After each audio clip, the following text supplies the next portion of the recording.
भाई यार, अपने को चांद का हर बार एक ही हिस्सा क्यों नजर आता है?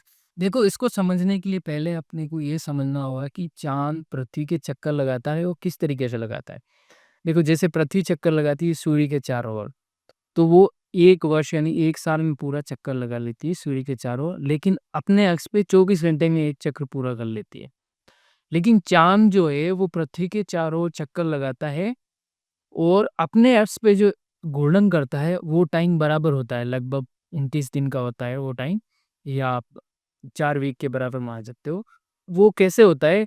इस मोशन को बोलते हैं सिंक्रोनस मोशन।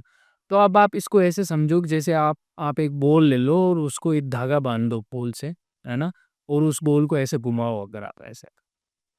तो ये जो बॉल है, ये एक चक्कर जब पूरा लगाएगी, तो ये इसका हो गया आपके चारों ओर, आप जैसे पृथ्वी हो, आपके चारों ओर जैसे बॉल घूमी, तो ये हो गया उसका एक चक्र। और वो अपने अक्ष पे भी एक घूर्णन पूरा कर लेगी उस टाइम में, क्योंकि अगर मैं बॉल इधर होगी तो वो वाला हिस्सा आपको दिख रहा होगा, जब बॉल पीछे होगी ऐसे घूमते हुए तो आपको दूसरा हिस्सा दिख रहा होगा, और फिर ऐसे वापस हुए। इसका मतलब उसने अपने अक्ष पे भी एक घूर्णन पूरा कर लिया। इसीलिए जब हम चाँद को देखते हैं तो हमें सेम हिस्सा अपने साइड में दिखता है।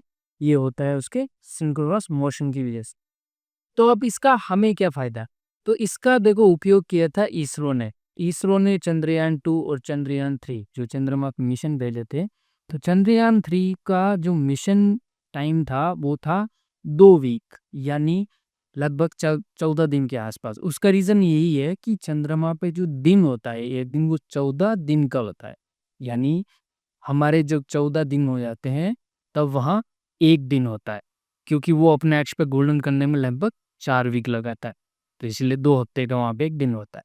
तो अब जो यहाँ से जो चंद्रयान 3 था, उसके साथ में उसकी सॉफ्ट लैंडिंग करवाई गई और उसके साथ में लैंडर और रोवर था। तो रोवर था जो जो प्रज्ञान था, रोवर एक बेसिकली एक रोबोट होता है जो चंद्रमा की सतह पर घूम के सैंपल लेता है। तो उसका मिशन था कि चंद्रमा की संरचना का पता करना, वहाँ पे खनिजों का पता करना, जो कि चंद्रमा के उस साइड में जो हिस्सा हमें नहीं दिखता है, उसके अपोजिट साइड में, जिसको बोलते हैं साउथ पोल। तो उस साइड में उसने लैंडर ने वहाँ पे लैंड किया और वो लगभग 2 वीक तक उसने ऑपरेशन किया, क्योंकि उसकी जो बैटरी थी वो सोलर पावर थी। तो जब तक सूर्य की रोशनी थी, उसकी बैटरी चार्ज होती रही और काम करता रहा। जैसे ही चंद्रमा की रात होती है, वहाँ का टेम्परेचर -180 डिग्री चला जाता है। उसकी वजह से सारी इलेक्ट्रॉनिक्स काम करना बंद कर देती है। अगर ये जानकारी आपको अच्छी लगी हो, तो पेज को फॉलो करें और इस वीडियो को लाइक और शेयर करें।